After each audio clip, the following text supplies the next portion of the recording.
He thought he was about to fire someone, but instead, he found the most dedicated worker he'd ever met and the heartbreaking reason behind it. Richard Halston always said he could walk into any restaurant he owned and tell, within 5 minutes, whether things were headed downhill. But standing outside Harvest Lane Bistro in Columbus, Ohio, at nearly 11 at night, he wasn't so sure anymore. The place wasn't failing yet, but it was slipping. Slow nights, low morale, too many complaints about wait times. It didn't feel like the kind of place he'd spent half his life building. He pulled the hood of his gray sweatshirt over his head and adjusted the fake beard the production team insisted he wear. He hated the thing. It scratched like steel wool and made him look like someone trying too hard to disguise himself. But he wasn't here to look comfortable. He was here to figure out why one of his most promising locations couldn't stay on its feet. When he stepped inside, the air still carried a sweetness from the earlier dinner rush. A mix of roasted garlic, lemon butter, and something smoky he recognized from one of their signature dishes. The dining room lights were turned low, and chairs were flipped onto tables. Only one bulb above the bar still glowed, a pale reminder that the day had been long. Richard exhaled slowly. "All right," he whispered to himself. "Let's see what's going on in here." This wasn't his first undercover shift. He'd done this almost a dozen times over the years, each time hoping to quietly spot the real issues without scaring anyone into pretending everything was perfect. But tonight felt different, and he couldn't quite explain why. Maybe it was the time. Maybe it was the silence. Maybe it was that nagging suspicion that something bigger was happening behind these walls. He headed through the empty dining room and pushed open the swinging door to the kitchen. The stainless steel counters were wiped, but not spotless. Like whoever cleaned was trying to get out quickly. A row of cutting boards leaned against the wall. Someone had left a half-full container of chopped cilantro on the prep table. Richard made a mental note. Sloppy, close. He checked the clipboard hanging beside the walk-in freezer. The closing checklist had 3 signatures from earlier in the evening. Everything looked normal. Too normal, honestly. That was usually a bad sign. When people checked boxes too neatly, it meant they were trying to cover something. He walked deeper into the kitchen and paused, listening. At first, nothing. Not even the rolling sound of carts from the back hallway. Then, a soft tap, slow, steady, repeating in the same pattern. Tap, tap, tap. He tilted his head. It sounded like a knife hitting a cutting board, but no one was supposed to be here this late. Only the manager locked up and left Richard double-checked his watch. It was 3 minutes past 11. Tap, tap, tap. There it was again. A rhythm, careful, controlled, almost like someone didn't want to be heard. He followed the sound past the dish station, past the stock shelves, and toward the prep room in the back corner. "Hello?" he called out, keeping his voice as average and unassuming as he could. "Someone here?" No answer. But the tapping continued. He moved closer, grip tightening slightly on his phone in his pocket. He wasn't scared, not exactly, but he was alert. He pushed open the door to the prep room just a few inches. That's when he saw it. A single overhead light was on, and standing under it, with his back half turned, was a young man with deep brown skin, shoulders tense, eyes fixed on the vegetables he was chopping. His movements were sharp, quick, and weirdly quiet for someone using a chef's knife. Richard blinked. He recognized him from the employee files. Darius Colton, prep cook, 23 years old, hired 6 months ago, shifts mostly evenings. Why on earth was he here at 3 in the morning? Richard stepped fully into the doorway. "Hey," he said. "Didn't mean to startle you. You're here late." Darius flinched just a little, then relaxed his shoulders. Yeah, sorry. Just catching up on some stuff." Richard watched him for a moment. The chopping never stopped. "Mind if I ask what stuff?" Darius hesitated just for a breath. "Prep work. I don't like leaving too much for the morning crew." Richard noted the way he said it. Not annoyed, not proud, more like defensive. Like if he didn't get the answer right, there would be consequences. Richard offered a small smile beneath the itchy fake beard. "I'm new. They've got me training on nights. Name's Mark." Darius glanced at him briefly. His eyes were tired. Tired in a way that didn't come from a long shift, but from something much heavier. "Nice to meet you," he said. "I'm Darius." Richard nodded toward the cutting board. "You always do prep this late?" There was that hesitation again, tiny but obvious. Darius looked down at the vegetables. "Just sometimes." Richard didn't push. Not yet. He just gave a light nod and leaned against the wall, pretending to look curious rather than suspicious. He didn't know it yet, but this simple question, this tiny moment, would crack open everything he thought he knew about his own business. But something in Darius's tone made Richard stay in that room a little longer, as if the real story was hiding behind every quiet slice of that knife. Richard hadn't planned on sticking around longer than a few minutes, but once he saw Darius chopping away like the next day depended on it, he couldn't shake the feeling that he needed to stay right there. He stepped farther into the prep room, pretending to look around like a clueless new hire, but really, he was studying every detail he could. The room had that sharp kitchen smell of cut onions mixed with cold metal. A single radio sat on the back counter, turned low enough that Richard couldn't make out the song. Plastic containers were stacked to the side, ready for storage, and a thin layer of carrot shavings dotted the floor near Darius's feet. That alone told Richard the guy had been here for hours. Darius sliced through red peppers with smooth, almost mechanical motions. Not sloppy, not rushed, just controlled. Like he'd done it so much that his brain didn't have to be involved anymore. Richard cleared his throat. So, who usually closes around here? I wasn't sure where to clock out. Darius didn't look up. Mason usually does. He left earlier. He wasn't feeling too great. Richard raised an eyebrow. That didn't match the logs he'd seen. Still, he kept his voice casual. You didn't feel like heading out with him? This time, Darius paused, just for half a second. It was quick, but Richard caught it. I had a little more to finish. Richard nodded slowly. Looks like more than a little. Darius didn't respond. He just moved on to chopping celery, but his movements weren't as steady as before. His fingers shook slightly. His eyelids drooped. He wasn't just tired. He looked worn down in a way that hit Richard harder than he expected. He stepped closer. Hey, how long you been here today? Darius took a moment to answer. Came in around 5. Richard glanced at the wall clock. 5 in the afternoon? Yeah. So you've been here 10 hours already?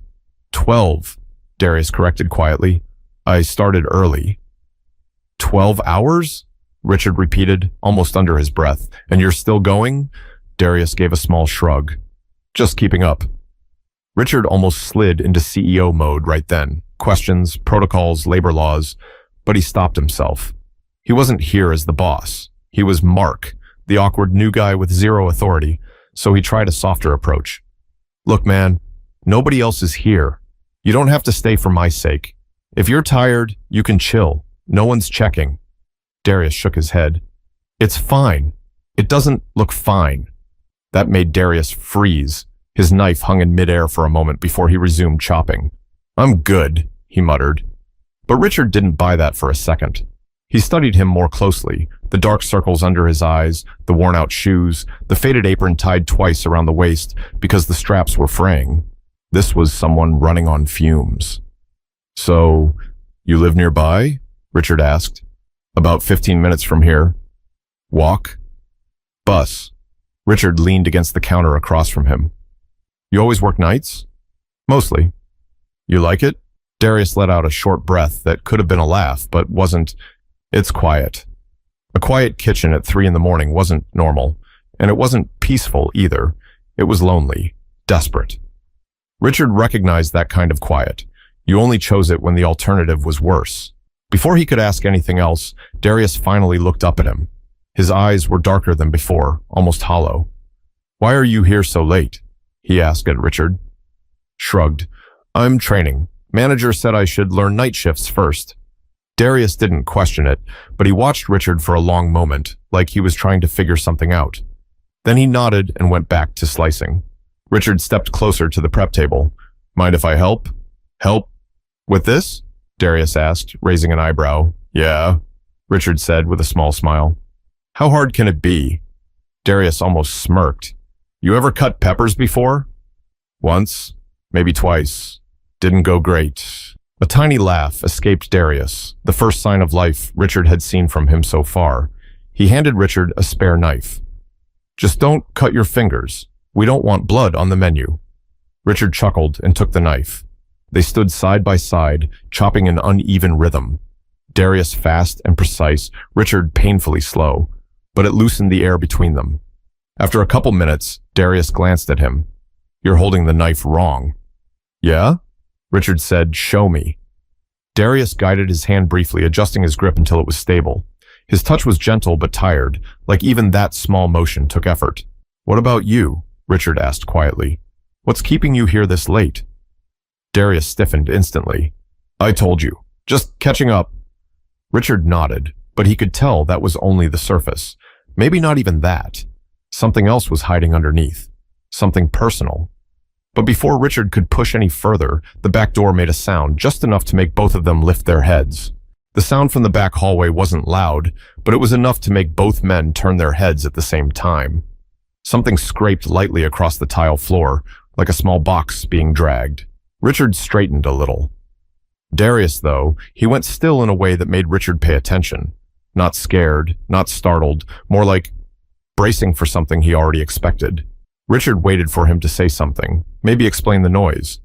But Darius just swallowed hard and kept chopping again, quicker this time, like the knife was a shield. "You okay?" Richard asked quietly. "Yeah, just the wind," Darius said. "There's no wind inside a building," Richard replied, raising an eyebrow. Darius didn't answer. He just cut faster.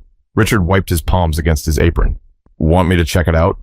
"No," Darius said sharply, then softer. "Sorry, it's not a big deal." That told Richard everything. It was absolutely a big deal. He leaned on the prep table, trying again. "Hey, if you're worried someone came in, I can go look. I'm bigger than I look." Darius glanced at him, eyed his thin frame under the hoodie, then muttered, "I doubt that." Richard laughed gently. "All right, fair, but still." Before he could finish, the scraping sound happened again. This time it was closer. Just a few yards down the hall, Richard stepped forward an inch. "Seriously, man, that's not nothing." Darius closed his eyes for a second. "It's fine. It's not dangerous." Richard waited. "It's my sister," he finally said. Richard blinked. "Your sister? Here?" Darius nodded once. "She's 10. She's in the storage room." Richard didn't try to hide how surprised he was. "What? Why? It's 3 in the morning."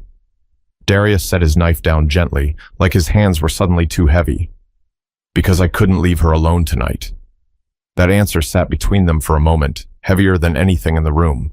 Richard felt something twist inside him, not pity, not confusion, but something close to both. "Can I meet her?" Richard asked carefully. Darius shook his head. "She's sleeping. She had a rough night." Richard hesitated. If this really was the only safe place the kid had right now, then that explained a lot. But it also opened 100 questions he couldn't ask yet without blowing his cover, so he softened his tone. "You sure she's all right?" "Yeah," Darius said, but it didn't sound confident. "She gets anxious, a lot. I didn't want to leave her home alone. I don't usually bring her, but I didn't have anyone else." Richard nodded slowly. "Must be hard." Darius shrugged. "You do what you gotta do." The simplicity of that answer hit Richard harder than any dramatic confession could have. He'd heard cooks complain about scheduling, pay rates, equipment, everything under the sun. But Darius spoke like someone who didn't have the luxury of complaining. Richard set his knife down and leaned on the counter. "You always work this late?" "Lately, yeah." "Because of her?" Darius didn't reply. Richard tried again. "You look like you haven't slept in days." Darius let out a breath that sounded like defeat. "I sleep when I can." That was when Richard noticed the small container of cut fruit near Darius's station. Grapes, apple slices, little pieces of banana. Not restaurant prep. Not part of any dish on the menu. Food for a kid. Done quickly. Likely hours ago. "Hey," Richard said softly. "I don't want to pry. You don't have to tell me anything you don't want to." Darius ran a hand over his forehead. "I know. But if there's something you need, nothing anyone here can fix," Darius said. He didn't sound rude, just tired, deeply tired. Richard studied him, then looked around the kitchen. The empty space, the lonely hum of the freezer, the feeling that this place wasn't just where Darius worked, it was where he hid. "Listen," Richard said, lowering his voice. "Why don't you take a little break? I'll keep chopping so you don't fall behind." Darius gave a small shake of his head. "No, if I stop, I'll crash." Richard could believe that. He picked up the knife again, trying to match Darius's rhythm. So, you cook at home too, or just here? Home, Darius answered quietly. Been doing that forever. For you and your sister? And my mom, he said, just barely above a whisper. Yorman, Richard started, then stopped himself. He didn't know the situation, and asking directly might shut the conversation down. So instead, he asked something gentler. She's still around? Darius didn't speak. Not right away, he chopped slower, then stopped altogether. No, he said finally. Not for a while. Richard held his breath. This wasn't the kind of conversation people had with strangers. It especially wasn't the kind people volunteered at 3 a.m. unless they were stretched thin enough to crack. He was about to say something simple, something human, when the door near the hallway clicked softly. Darius turned instantly. Richard saw it then, the slight panic in his eyes, the quick breath he took. Whoever was behind that door mattered. But before either of them said a word, the knob started turning, and Richard braced himself, knowing this night was about to shift into something much bigger. The doorknob turned just a crack before stopping, like whoever was on the other side was still deciding whether to enter. Richard stepped back, not wanting to look intimidating, and Darius walked toward the hallway with a quickness that didn't match how tired he'd been moments before. It's okay, he called softly. It's just me. The door unlatched the rest of the way, and a small face peeked through the opening. A girl with tight curls pulled into a loose ponytail. She rubbed one eye with the back of her hand. Did you call me? She whispered. No, Lonnie, Darius said gently. Go back to sleep. I'll be done soon. The girl looked past him at Richard. Her eyes widened slightly, not scared, but curious. Richard lifted a hand in a small wave. She didn't wave back, but she didn't hide either. She rested her head against the doorframe like she was too tired to stand straight. Who's that? She whispered. He's new, Darius said. He's just helping. Richard offered a soft smile. Hi, Lonnie. I'm Mark. She nodded once, slow, then turned to her brother. I'm cold. Darius closed his eyes briefly, not annoyed, not frustrated, just overwhelmed. I know. I'll grab your jacket. He slipped into the hallway with her, leaving Richard alone in the prep room.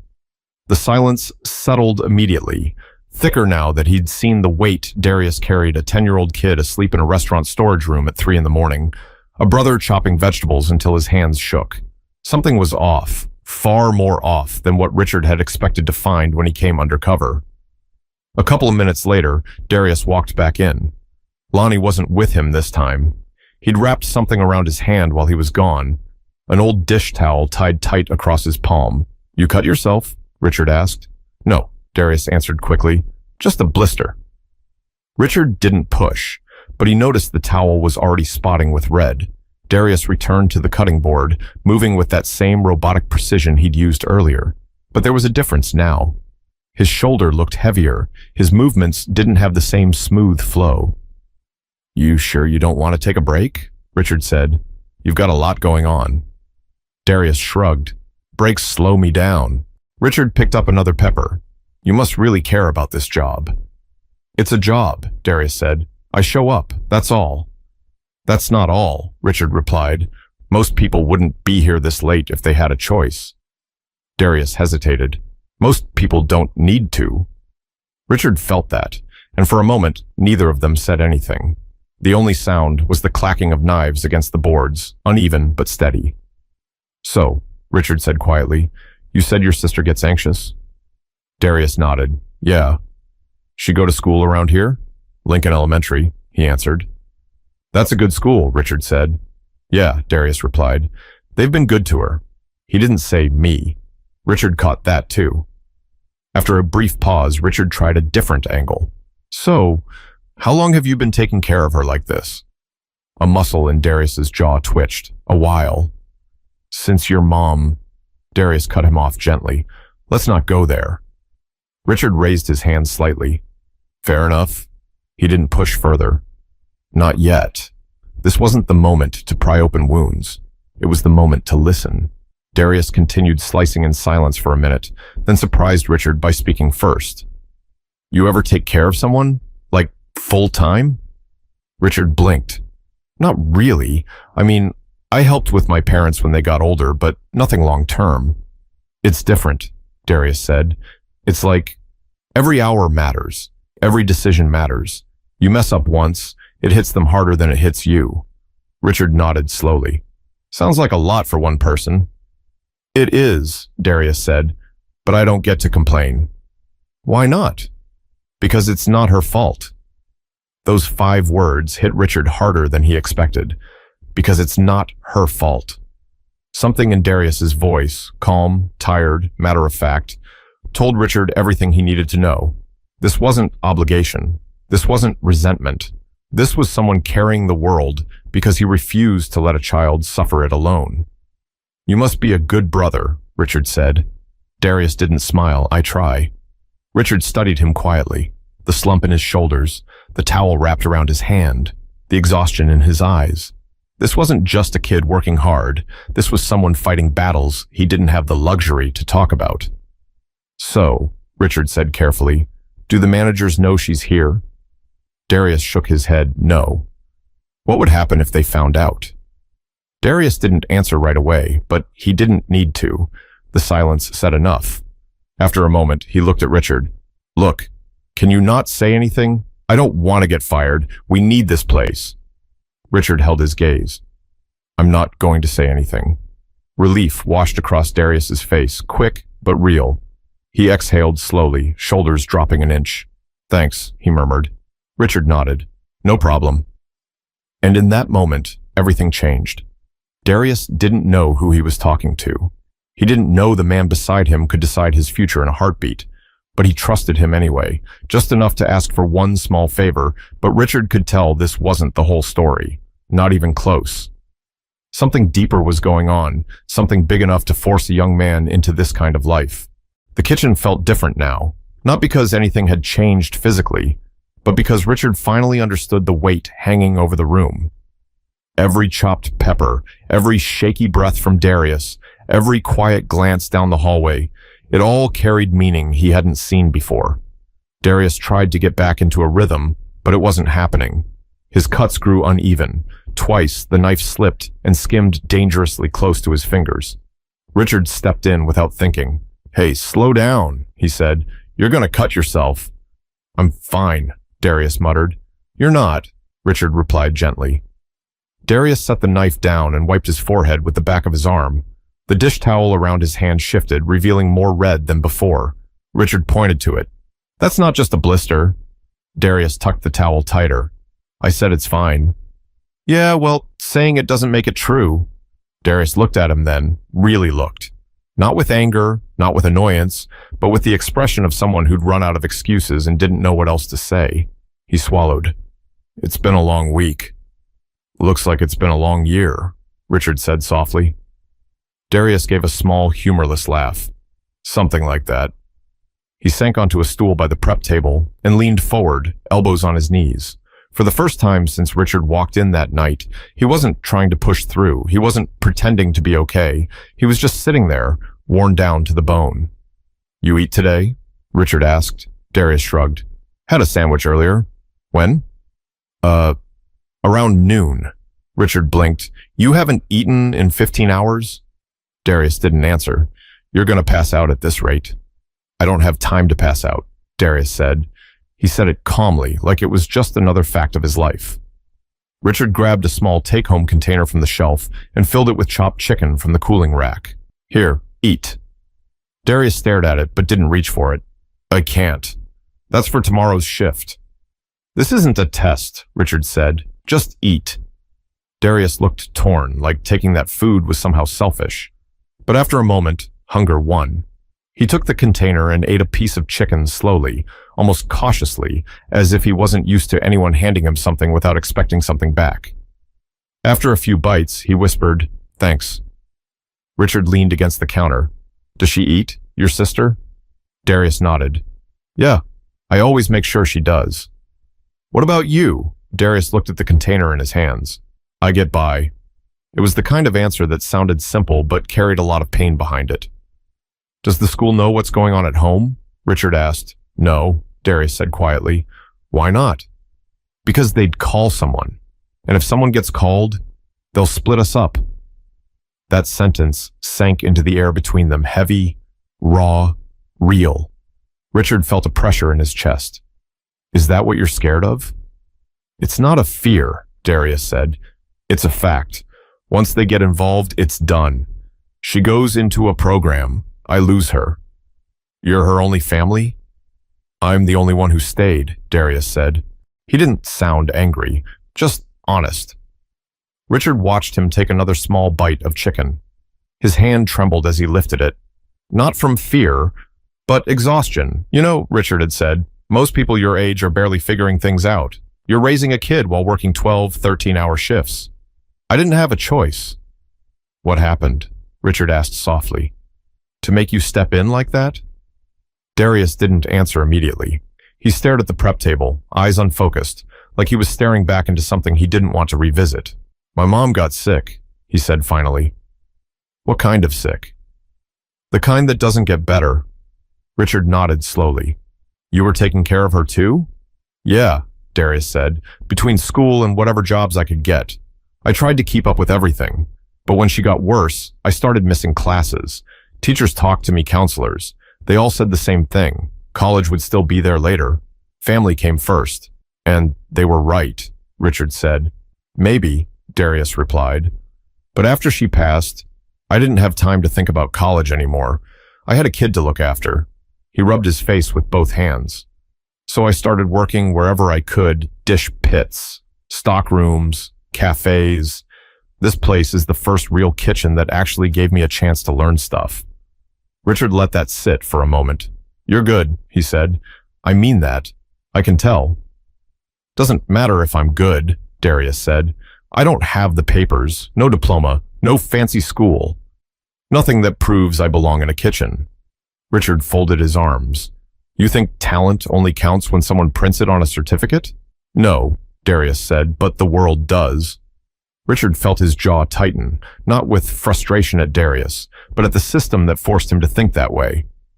You ever think about getting certified? Richard asked. Yeah, Darius said, but those programs cost money and time. I don't have either. Maybe someday, Richard said. Someday isn't soon enough, Darius whispered. Silence settled again, and Darius looked down at his bandaged hand. His shoulders sank even lower. Richard stepped closer. Look, you're doing everything you can. Sometimes, Darius said, it doesn't feel like enough. For her? Richard asked. For anything, Darius admitted. Feels like I'm always one bad week away from everything crashing. Richard swallowed. Does anyone help? Anyone at all? Darius shook his head. No one. Richard exhaled slowly. Small pieces of the truth were falling into place, but he could tell there was something even bigger, something Darius hadn't said yet. But before Richard could ask, a loud thud echoed from the hallway, making Darius jump to his feet like a spark had hit him. Because whatever caused that sound wasn't normal for a restaurant at 3 a.m. The thud wasn't small this time. It was sharp, heavy, like something or someone had fallen. Darius bolted toward the hallway before Richard could say a word. Richard followed, not running, but close behind, ready to step in if needed. They reached the storage room, and Darius pushed the door open. Inside, little Lonnie was sitting on the floor, her knees pulled tight to her chest. A metal bin lay on its side beside her. She must have knocked it over when she tried to stand. Hey, Darius said, dropping to his knees. You okay? Lonnie nodded, but tears filled her eyes anyway. I had a nightmare.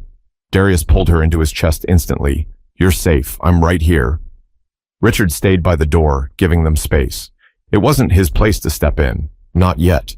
But watching the way Darius held her, the way her tiny hands clung to his shirt like he was the only stable thing in her world, made something in Richard's chest tighten. After a minute, Darius stood up with her still holding on. Let's go back inside, he whispered. You shouldn't be on the floor, okay? She nodded and buried her face in his shoulder. When they returned to the prep room, Darius settled her on the stool he'd been sitting on earlier. She pulled her jacket tighter and looked around the room with sleepy eyes. You want water? Darius asked her. She nodded again. He grabbed a small cup, filled it at the sink, and handed it to her. Lonnie took a sip, then noticed Richard again. Why is he still here? She asked softly.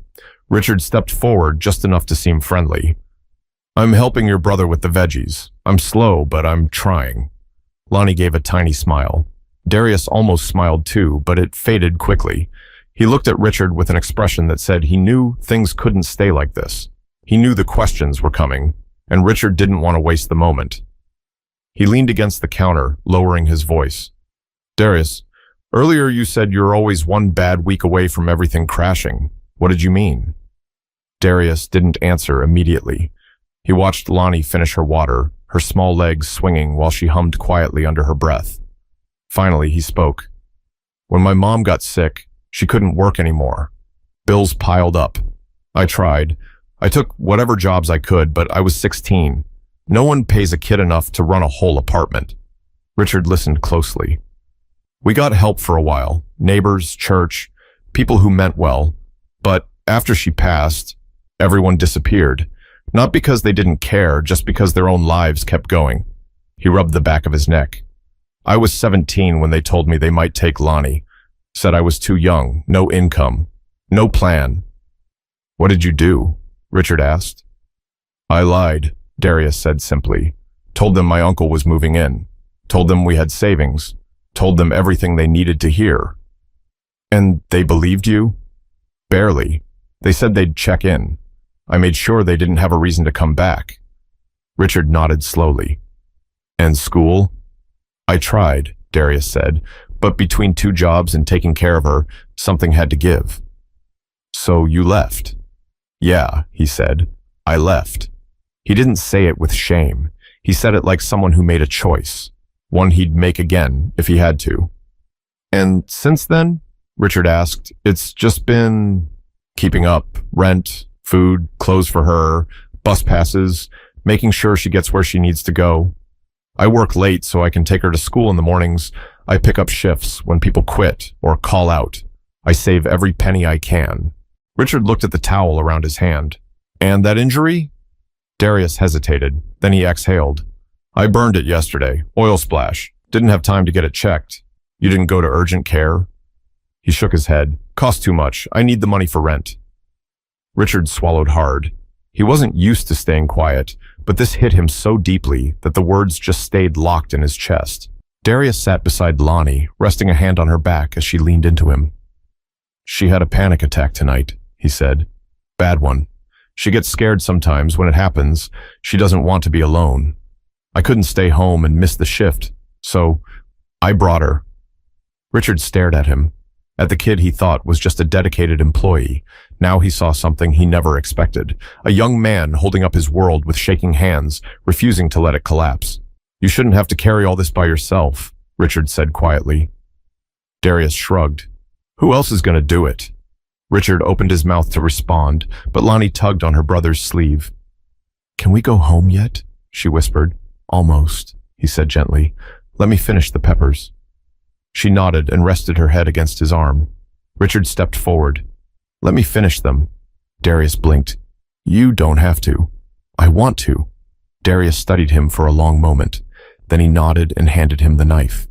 As Richard chopped, slowly but steadily, he kept watching the two of them, Lonnie's tired eyes. The way she gripped the sleeve of his apron. The way Darius pulled her close, as if at any second she might slip away. When Richard finished the last pepper, he turned to Darius. You know, you're not alone, even if it feels like it. Darius looked down. Sometimes it feels like I'm failing her. You're not, Richard said firmly. You're doing more than most grown adults would ever do. Darius didn't answer, but the way his shoulders loosened told Richard those words mattered. He wiped the cutting board clean and stepped back. Darius, he said quietly, I need to tell you something. Darius looked up, confused. What's up? Richard hesitated, not because he was unsure, but because he knew what came next would change everything. Who I am isn't exactly who I told you. Darius stiffened. What do you mean? Richard inhaled slowly, but before he could reveal the truth, the front door of the restaurant opened, and footsteps echoed across the empty dining room, heading straight toward the kitchen. Both Richard and Darius froze as the footsteps got closer, heavy, definite, not the kind of steps someone takes when they're lost. Whoever it was knew exactly where they were going. Lonnie tightened her grip on her brother's sleeve, her eyes darting toward the doorway. Darius whispered, "Stay here," and moved instinctively in front of her. Richard stepped forward too, not to shield anyone, but because he suddenly felt responsible for everything in that room. This was his restaurant, his people, his responsibility, even if no one knew it yet. The kitchen door swung open, and a tall man stepped inside. Dark jacket, clipboard under his arm, keys dangling from one hand. It was Mason, the shift manager. He stopped mid-step when he saw them. His eyes flicked from Richard to Darius, then to Lonnie on the stool. "What's going on here?" he asked, voice sharp. Darius tensed. She couldn't stay home alone. "That's not what I asked," Mason cut in. "Why are you two still in the building at this hour? And who is this guy?" Richard kept his posture neutral. "I'm Mark. New. They had me training on nights." "We don't have any new hires on nights," Mason replied. Richard knew that tone. It wasn't anger.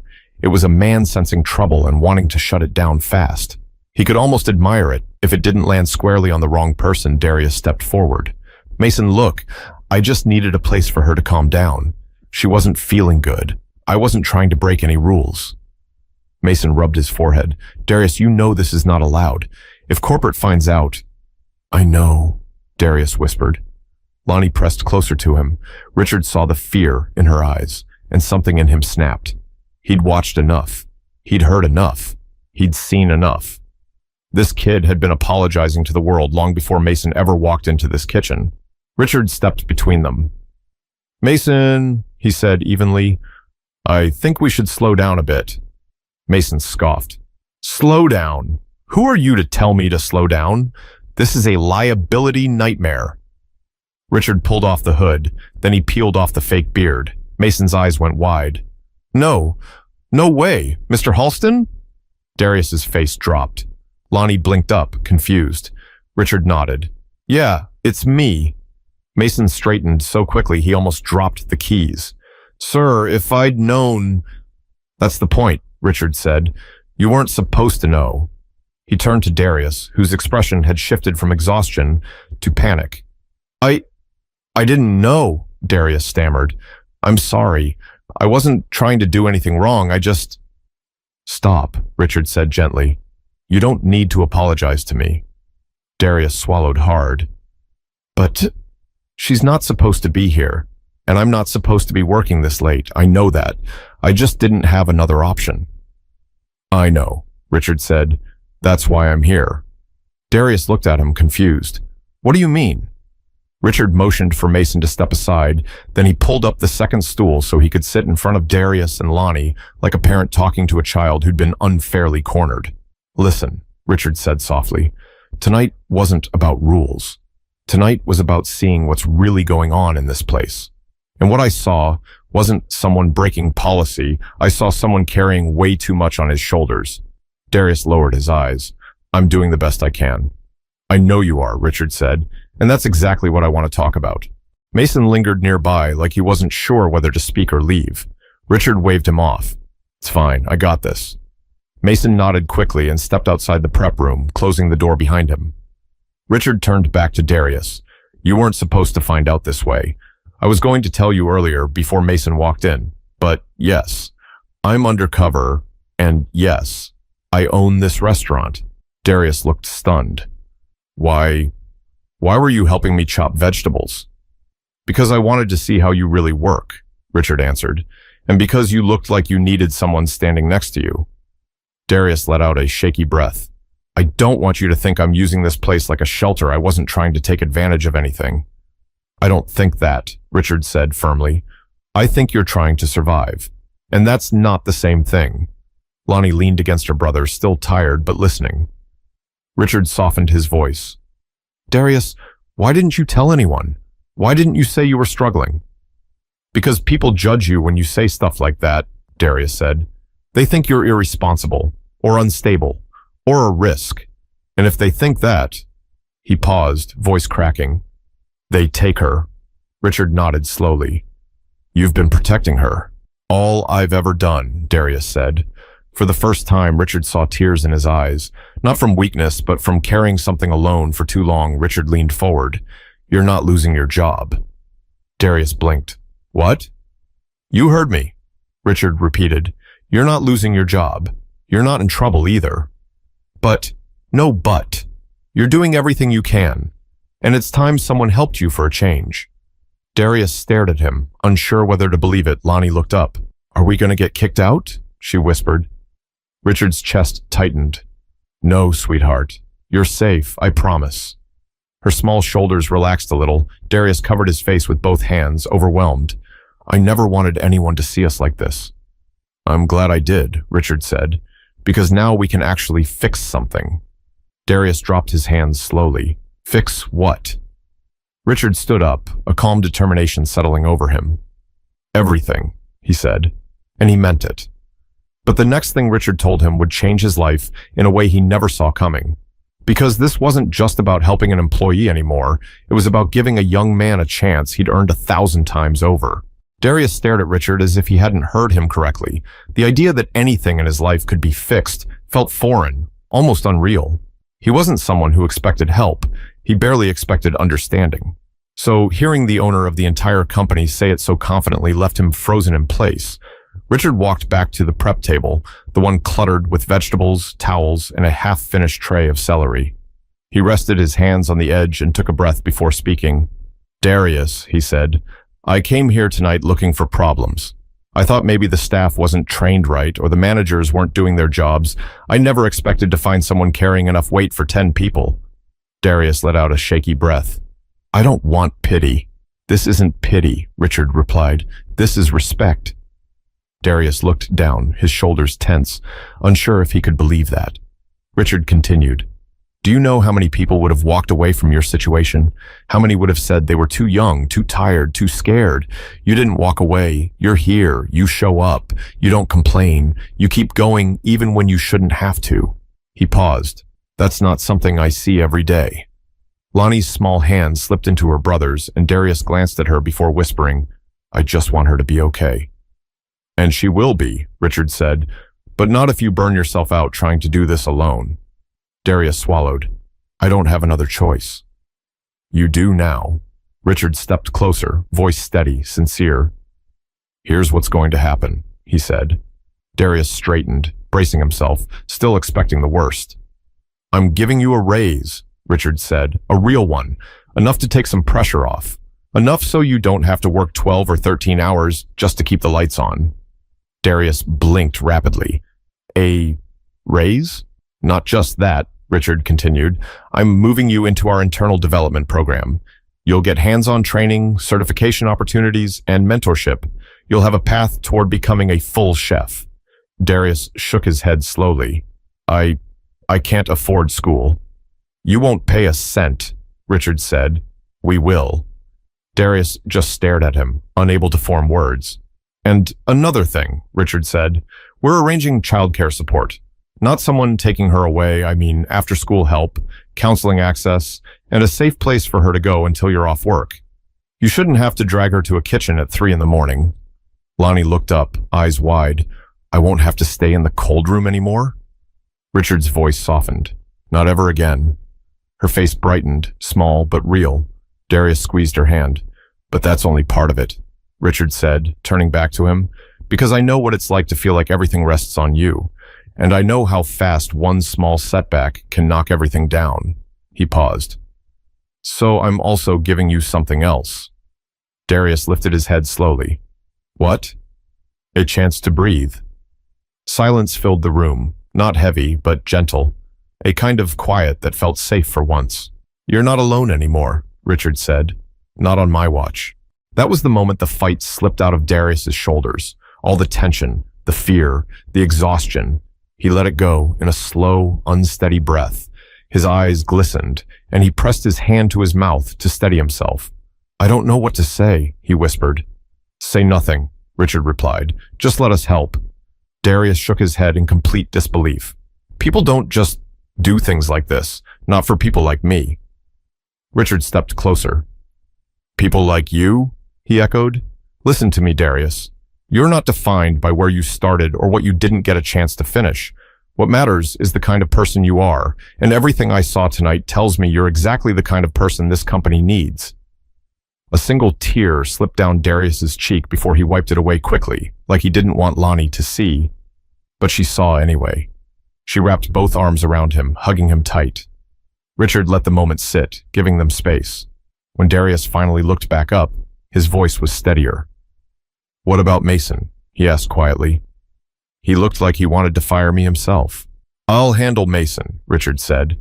"He's not the problem, and he's not your judge." Darius nodded slowly. Richard reached for his jacket. "You two need to go home and rest. Tomorrow, you meet with HR. I want everything set in motion immediately." "Tomorrow?" Darius asked. "Yes," Richard said. "This starts now." Lonnie hopped off the stool, rubbing her eyes. "Can we get pancakes?" she asked her brother. Darius laughed under his breath. "Yeah, we can get pancakes." Richard smiled. "That's a good plan." Darius helped her into her jacket, and as they prepared to leave, he looked back at Richard one more time. "Thank you," he said, almost too soft to hear. "For everything." Richard nodded. "Just promise me one thing. Anything. Don't give up on yourself." Darius gave a small emotional smile. "I won't." He put his arm around his sister and guided her through the kitchen door. Richard watched them disappear into the hallway, the young man who'd been carrying the world, and the little girl who'd kept him fighting. The door clicked softly shut behind them. Richard stood alone in the empty kitchen, surrounded by the late-night silence. But this time, it didn't feel heavy. It felt hopeful. Change wasn't just possible, it had already begun. He looked down at the cutting board still covered in slivers of pepper and celery, the kind of mess left behind when someone works past their limits with no help, no support, no rest. "Well," he murmured to himself, "not anymore." He turned off the lights, locked the door, and stepped outside into the night, letting the cool air hit his face. There are moments in life when you see someone fighting battles they never asked for, battles no one should face alone. And if you're lucky, you get the chance to step in, a chance to stand beside them, a chance to change their story. Richard had taken that chance, and now it was Darius's turn to rise. When someone is drowning quietly, the right hand at the right moment can change everything. Sometimes people don't need judgment. They need someone to see them, someone to believe in them, someone to give them a chance they never got. If this story moved you, share it with someone who might need hope today. And if you ever meet a person fighting silently, take a moment to listen. You never know how much your support might mean.